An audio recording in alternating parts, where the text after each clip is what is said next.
Around the World in 72 Days is an 1890 book by journalist Elizabeth Jane Cochrane, writing under her pseudonym, Nellie Bly. The chronicle details her 72-day trip around the world, which was inspired by the 1873 book Around the World in 80 Days by Jules Verne. She carried out the journey for Joseph Pulitzer's tabloid newspaper, The New York World. Journey in 1888, Bly suggested to her editor at The New York World that she take a trip around the world, attempting to turn the fictional Around the World in 80 Days into fact for the first time.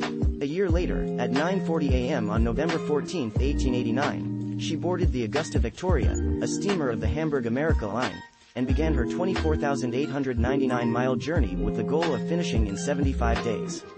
She brought with her the dress she was wearing, a sturdy overcoat, several changes of underwear and a small travel bag carrying her toiletry essentials. She carried most of her money, £200 in English banknotes and gold in total as well as some American currency, in a bag tied around her neck. The New York newspaper Cosmopolitan sponsored its own reporter, Elizabeth Byland, to beat the time of both Phileas Fogg and Bly. Byland would travel the opposite way around the world. Bly, however, did not learn of Byland's journey until reaching Hong Kong. She dismissed the cheap competition. "I would not race," she said. "If someone else wants to do the trip in less time, that is their concern." To sustain interest in the story, the World organized a Nellie Bly guessing match, in which readers were asked to estimate Bly's arrival time to the second, with the grand prize consisting at first of a free trip to Europe and, later on, spending money for the trip. On her travels around the world, Bly went through England, France, where she met Jules Verne in Amiens, Brindisi in southern Italy, the Suez Canal, Colombo in Ceylon, the Straits Settlements, British territories, Penang and Singapore on the Malay Peninsula, Hong Kong, and Japan. The development of efficient submarine cable networks and the electric telegraph allowed Bly to send short progress reports, though longer dispatches had to travel by regular post and were thus often delayed by several weeks.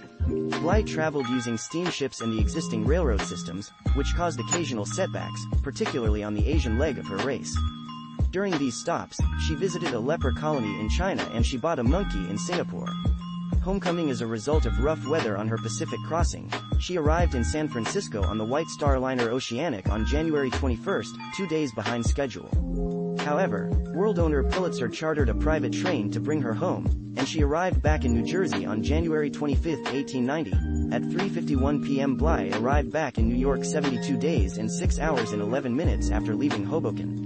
At the time, Byland was still going around the world. Like Bly, she had missed a connection and had to board a slow, old ship, the Bothina, in the place of a fast ship, Etruria. Bly's journey, at the time, was a world record, though it was bettered a few months later by George Francis Train, who completed the journey in 67 days. By 1913, André Jaeger Schmidt, Henry Frederick and John Henry Mears had improved on the record, the latter completing the journey in less than 36 days. In popular culture in Season 5, Episode 7, of Boardwalk Empire, set in 1931, the character Gillian Darmody reads aloud from this book, the only one she owns. See also A Boy Scout Around the World, a 1928 book based on a similar idea.